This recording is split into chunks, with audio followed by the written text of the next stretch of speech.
잠시 후 8시를 알려드립니다.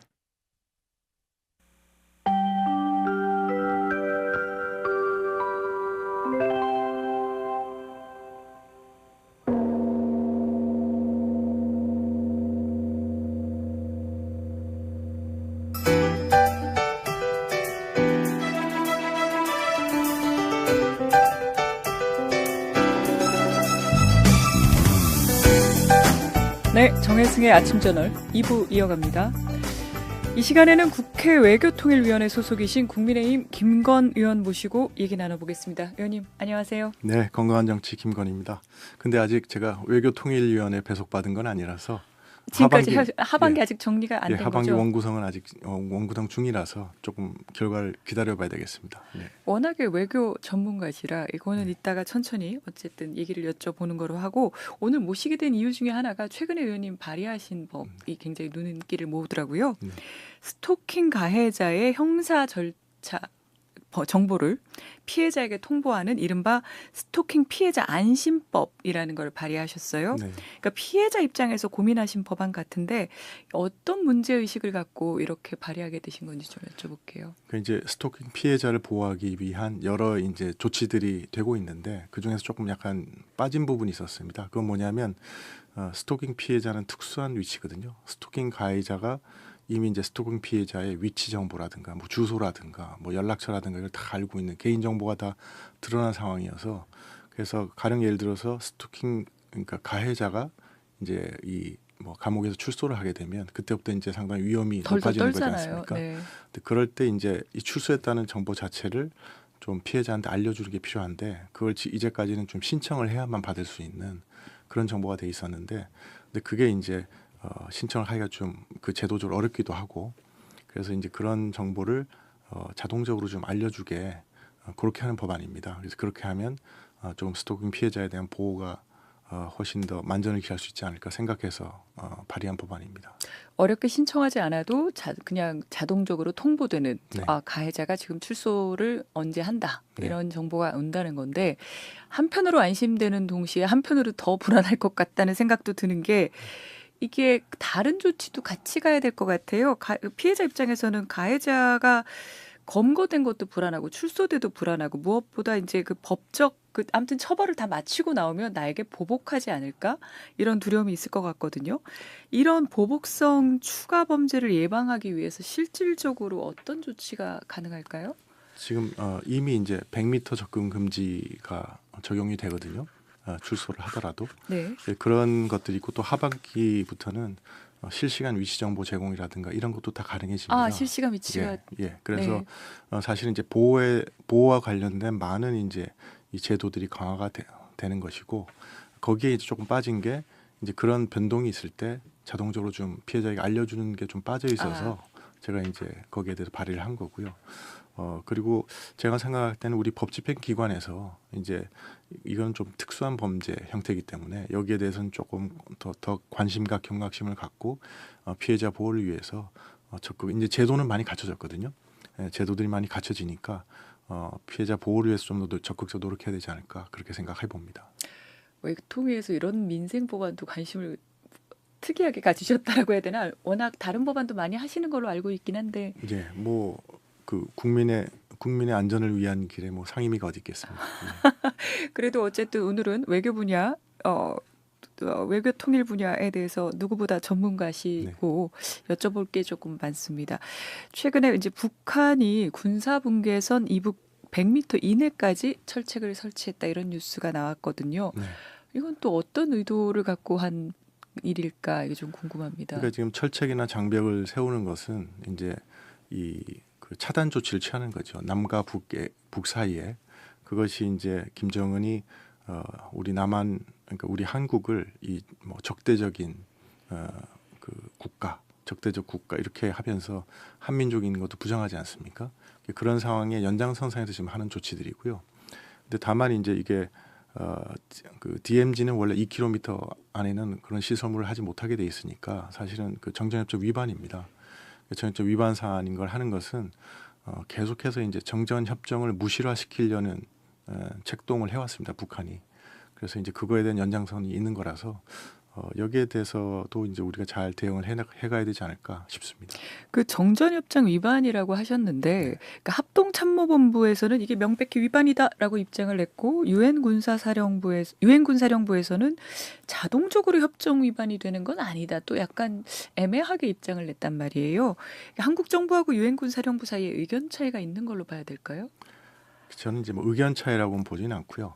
그러니까 당연히 정전협정 위반이죠. 위반인데, 근데 이제 그 북한이 이때까지 정전협정 무시라 책동을 하다 보니까 사실은 많은 정전협정 규정들이 위반인들이 다 발생해서 그런 거에 대해서 이제 일일이 다 이제 위반을 규정하고 조치를 취하지 못하는 경우가 많았습니다.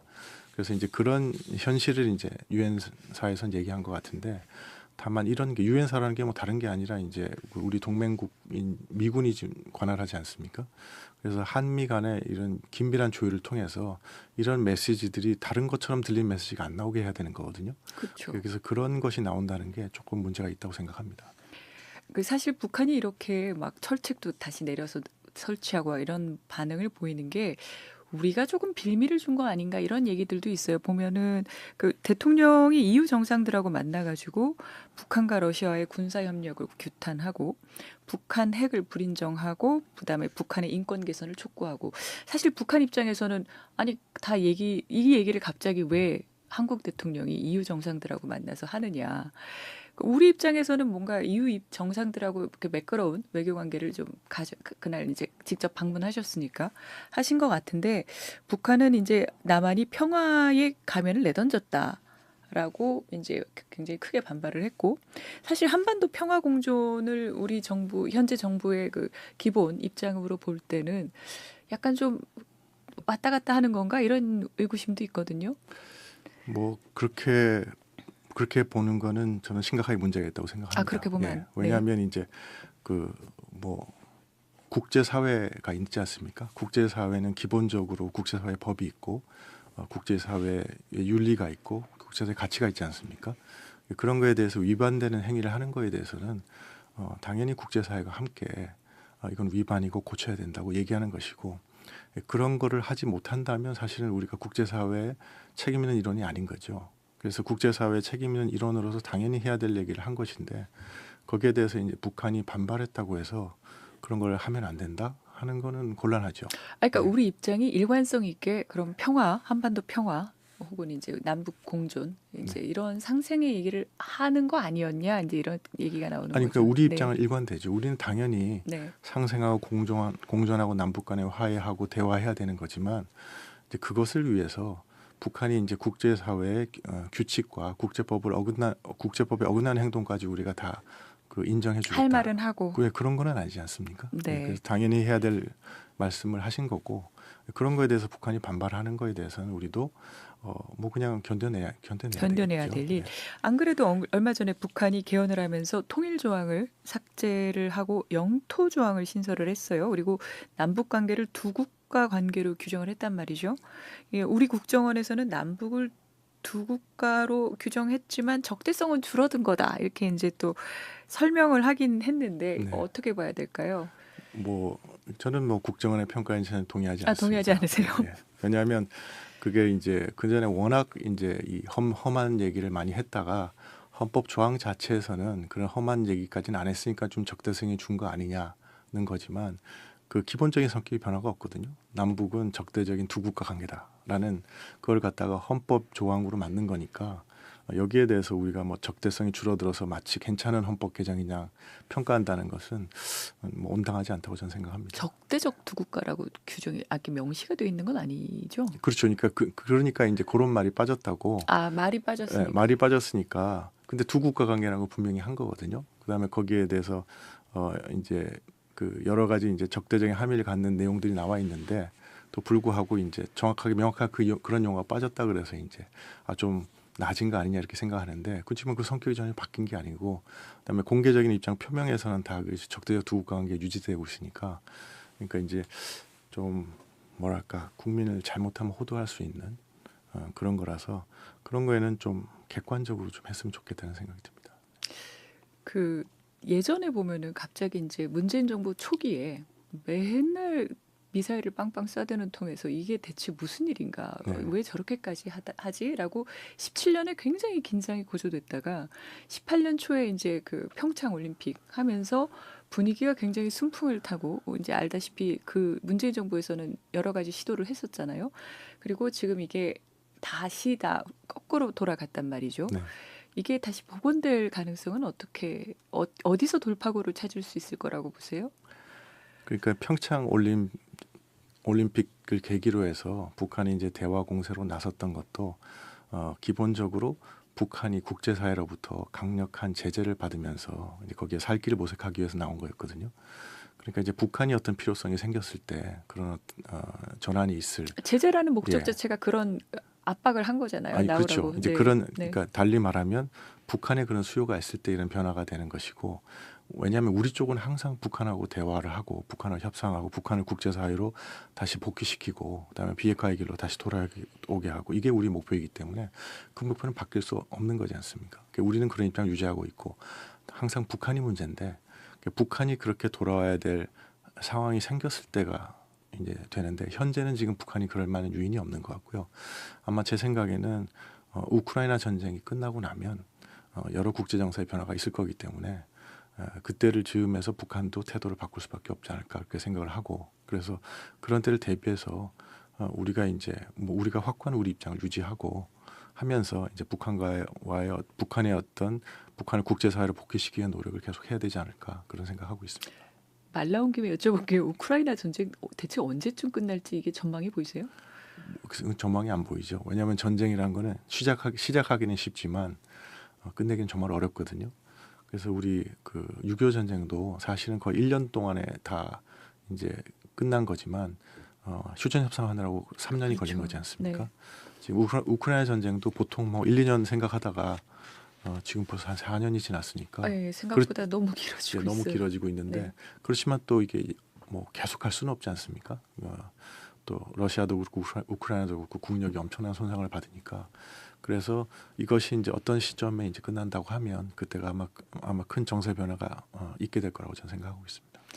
네, 남북 관계에도 영향을 미칠 거고 조금 돌파구가 있으면 좋겠습니다. 아침 저널 2부 국민의힘 김건 의원과 함께하고 있습니다. 예, 미셸 박스틸. 네. 트럼프 정부 2기 초대 한국 대사로 다음 달 중에 부임이 예정되어 있습니다. 이에 대해서 민주당 송영길 의원이 불편한 기색을 드러냈어요. 앞으로는 임명 이후 논란을 반복하기보다 사전에 양국이 신뢰할 수 있는 인물을 추천하고 의견 나눌 수 있는 적극적 외교 정치 영향력을 발휘할 필요가 있다. 상당히 의미심장한 얘기 같은데요. 이 과정 어떻게 보셨어요?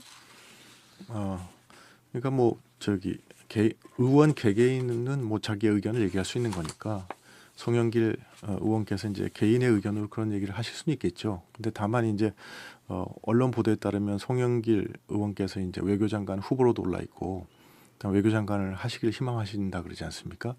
만약 그런 위치에 있다면은 이렇게 말씀하시는 건 적절하지는 않다고 생각합니다.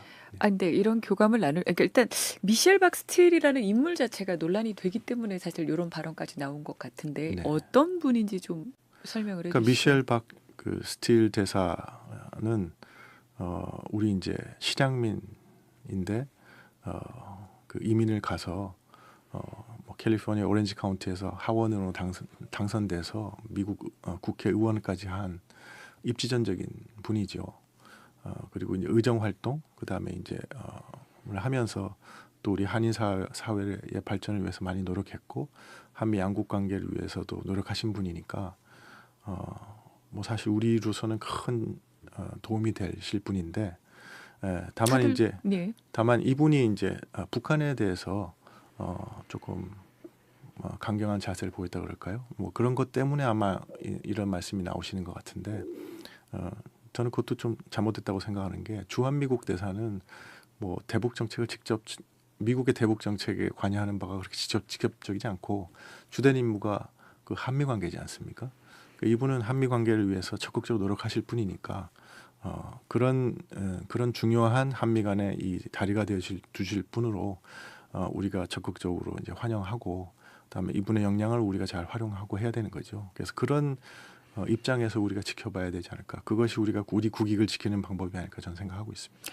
다들 불편하게 얘기하는 데는 또 다른 이유가 있는 거잖아요. 아까 말씀하셨지만 북한에 굉장히 적대적이라든지 아까 말씀은 한미 관계에 주력할 일이다라고 하지만 사실 주한 미국 대사의 역할에 북한 얘기를 빼놓을 수는 없는 거 아닐까요? 북한 관련해서 말씀하신 대로 어떤 돌파구를 마련한다든지 협상의 물꼬를 어쨌든 실마리를 잡는 데는 이분의 역할이 중요한 거 아닌가요? 그러니까 만약 그렇다, 그러니까 사실 그런 측면도 있지만 그것이 이제 주한미국 대사의 주 임무는 아니지 않습니까? 한미 양자 관계를 맡고 있는 거니까 그렇기도 하고 또한 우리가 그렇게 생각한다 그러면 이분을 그런 방향으로 설득을 해야 되겠죠. 예, 그래서 이제 이분을 설득하는 방식에 지금 이런 얘기들이 나오는 것이 좋은 것인가 이런 것도 생각해 봐야 될 것 같습니다.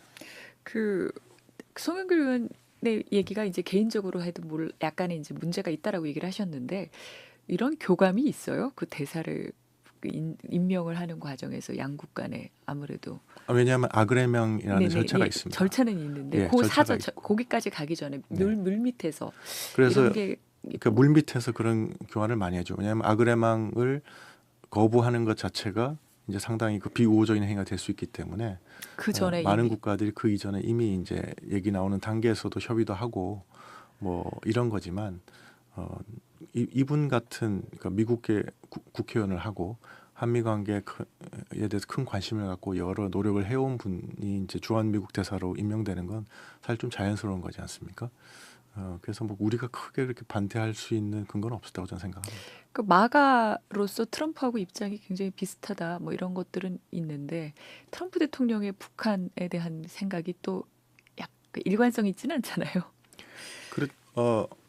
아니 뭐 트럼프 대통령의 북한에 대한 생각은 좀 일관성이 있는 거 아닌가요? 이제까지 보여주면 네. 계속해서 이제 그 미북 정상회담에 대해서 강력한 의지를 나타냈고 1기 때도 그랬고 2기 때도 그런 거니까 그렇지만 이제 구체적인 내용에 들어가면 이제 입장이 트럼프 대통령이 이제 약간 불확실성을 무기로 하시는 분이니까. 불확실성을 무기로 한다. 예, 네. 그래서 이제 구체적인 내용에 들어가서는 좀 그럴 수 있겠지만 기본적으로 북한과 하고 대화를 하겠다는 입장이 분명하신 분이기 때문에 그다음에 이제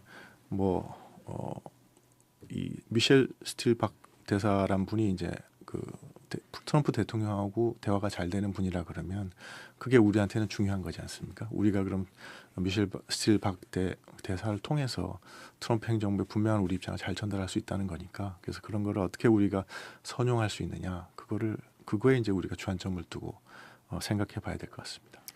네. 안 그래도 지금 미국하고 이란이 전쟁을 끝내는 양해각서에 서명, 좀 약간 계속 좀 뭔가 분쟁이 있지만 서명은 했고, 이렇게 되면 북한의 핵 문제가 다시 수면 위로 떠오르는 거 아니냐. 이란 다음은 북한이다. 이런 얘기가 나오고 있습니다. 김정은 위원장은 최근에 그 노동당 중앙위원 회의에서 핵 무력을 강화하겠다라는 원칙을 거듭 언급했는데요. 북미 관계, 아까 불확실성을 무기로 하겠다라고 했는데, 어떻게 될까요? 그러니까 트럼프 대통령 입장에서는 지금 이제 그 이란 전쟁의 결과에 대해서 미국 국내 평가가 지금 높지 않거든요. 이런 상황에서 이제 관심 전환이 필요합니다. 다른 걸로 옮기는. 그래서 아마 이제 그 미국 정상회담 때 사진도 올리고 뭐 이런 거지 않습니까? 그래서 김정은과 만나서 정상회담을 하는 데 대해서 상당히 관심이 많다고 봐야 될 것 같습니다. 근데 이제 아까 말씀드렸지만 문제는 이제 북한이 관심 있느냐의 문제인데 지금 현재로서는 북한이 큰 관심을 보일 이유가 없거든요. 왜냐하면 지금 현재 상황이 이제 그 지난 하노이의 이후에 별로 달라진 게 없습니다. 북한 입장에서 보면. 그래서 북한 입장에서는 지금은 뭐 북한을 핵 보유국으로 인정하기 전까지는 대화 안 하겠다 이런 입장을 보이고 있어서 이 입장이 계속되는 한은 미국 정상회담이 좀 어렵거든요. 미국도 핵 보유국으로 인정하는 게 그동안 미국 정부는 그 타협이 없어 보였는데 트럼프는 조금 다를 수 있다라는 느낌도 있어요. 그거는 저는 좀 착각이라고 생각합니다. 그렇지 않습니다. 예. 왜냐하면 미국을 핵 보유국으로 인정한다는 것은 국제사회에서 있을 수 없는 일이거든요. 그거 자체가 이제 NPT 체제를 무너뜨리는 일이니까 지금 전 세계적으로 핵무기를 갖고 싶어하는 나라가 많지 않습니까? 지금 당장 이란도 그런 것이고 뭐 우크라이나도 있을 수 있고 여러 그런 게 있는데 그걸 막으려면 NPT 체제가 유지돼야 되는데 지금 이란이 핵무기를 가질까봐 저렇게 무력 공격까지 하고 있는데 그러면서 북한의 핵보유국을 인정한다 그러면 그게 이제 두 개가 동시에 성립할 수는 없는 거죠. 그래서 그런 건 좀 어려움이 있고 대화가 시작되려 그러면 최소한도 그런 문제는 좀 제껴두고 조건 대화를 해야 되는데 거기까지는 가야 되거든요. 그래서 거기까지 가는 데는 좀 시간이 걸릴 것 같습니다. 그 시진핑 주석하고 이제 푸틴 대통령, 이 김정은 위원장이 삼각 그 연대가 또 심상치 않아 보이는 그런 것도 있습니다. 또 북중러 연대를 과시하는 모습이 계속 보이는데 한미일 북중러 대립 구도가 그럼 이대로 더 가는 거냐라는 뭐 전망도 있는데 어떻게 보세요? 저는 뭐 북중러라는 거에 대해서 제 동의하지 않기 때문에 그래요? 예, 그 관계 아주 복잡합니다. 복잡하고 북중러 구도를 가장 만들고 싶어하는 건 김정은이죠. 그렇죠. 그래서, 네. 그래서 이제 그런 대립각 뭐 이렇게 사진도 막 아무튼 제스처는 많이 취하고 있어요 요즘. 그런 네. 대립각인데 이제 그런 거를 갖다가 애써 이제 중국이 피해 왔죠. 그런 걸 원하지 않으니까. 그러다가 이제 작년에 그 김정은하고 푸틴을 동시에 이제 그 막루에서 같이 네네. 올려가지고 보여주고 이런 거는 사실 중국으로서는 시진핑이 곧 경주에 와야 되기 때문에 이제 할 수 없이 한 배려거든요.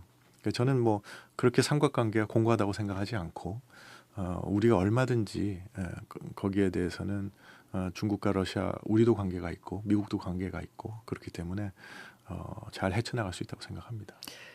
예, 최근 조금 그런 뉴스이기도 하지만 그 브런슨 주한 미군 사령관이 한반도 단검론을 꺼내면서 중국이 또 거기서 반발하고 이렇게 화제가 됐는데 그건 저희가 또 어떻게 해석을 하면 좋을까요?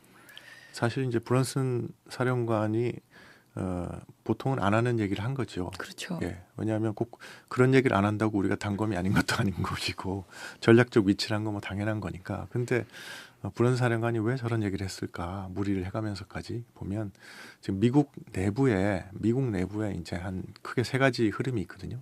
하나 이제 전통적으로 이제 한미 동맹을 강력하게 유지해 가야 된다는 세력이 있고 또 한 가지는 이제 결국은 대만 다음의 위기는 대만이기 때문에 대만 문제 우리가 집중할 수 있게 미군의 배치라든가 이걸 많이 조정해야 된다. 이제 거기에 따르면 주한 미군은 전략적 유연성이 제일 좀 중요하고 그다음에 움직일 수 없는 육군보다는 공군, 해군 위주로 가야 되고 뭐 이런 식으로 개편을 해야 된다는 사람들도 있고 또 이제 또 고립주의 비슷한 분들도 있습니다. 본토 방어가 중요하니까 본토 방어 위주로 간다 그러면 이렇게 이제 이 중국의 미사일 사거리 내에 있는 미군들은 많이 뒤로 뽑아내서 동맹국들이 일단 막았다가 우린 나중에 이제 전쟁 난 다음에 오면 되지 않느냐 뭐 이런 식의 생각도 있거든요.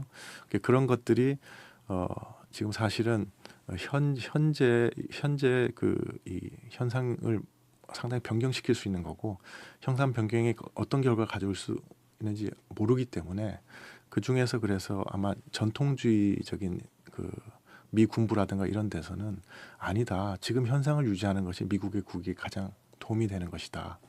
는 거를 이제 주장하고 있습니다. 그런 주장을 하는 사람이 얘기하는 게 뭐냐면 우리가 한반도에 지금과 같이 주둔함으로써 이것이 중국이 이제 뭐 대만을 공격한다든가 아니면 남중국해 군사작전을 한다든가 아니면 뭐 인도 쪽으로 간다든가 이런 걸 다 억제하고 있는 효과가 있으니까 지금의 현상을 유지해야 된다는 주장을 저렇게 공개적으로 하는 거죠. 그래서 아마 이거는 뭐 다른 나라에 보내기보다는 미국 내부에 보내는 메시지로 저는 생각합니다. 국내용 메시지 네. 미국 내에서 어쨌든 한반도가 그런 곳이 아니다라는 아까 말씀하신 세 계파도 굉장히 힘의 균형이 비등비등한가 봐요. 그렇죠. 그러니까 여러 생각들이 있는 거죠. 지금 어제 워싱턴 포스트 나온 기사를 보니까 그 콜비라는 이 국방부 정책차관하고 이 공화당 의원들까지 막 싸우고 거, 있는 중에 그쪽도 뭐 이런 싸우고 것도 있군요. 나오고 네. 하더라고요. 그래서 이게 좀 중요한 대목이기 때문에 중요한 대목에서 이제 주한 미군이 현행대로 계속 이제 유지되는 것이 미국의 국에 부합한다는 얘기를 하기 위해서 지금 그런 사령관이 한다고 보면 되겠습니다. 오늘 시간 관계상 여기서 마무리하겠습니다. 네. 고맙습니다. 예, 감사합니다. 네.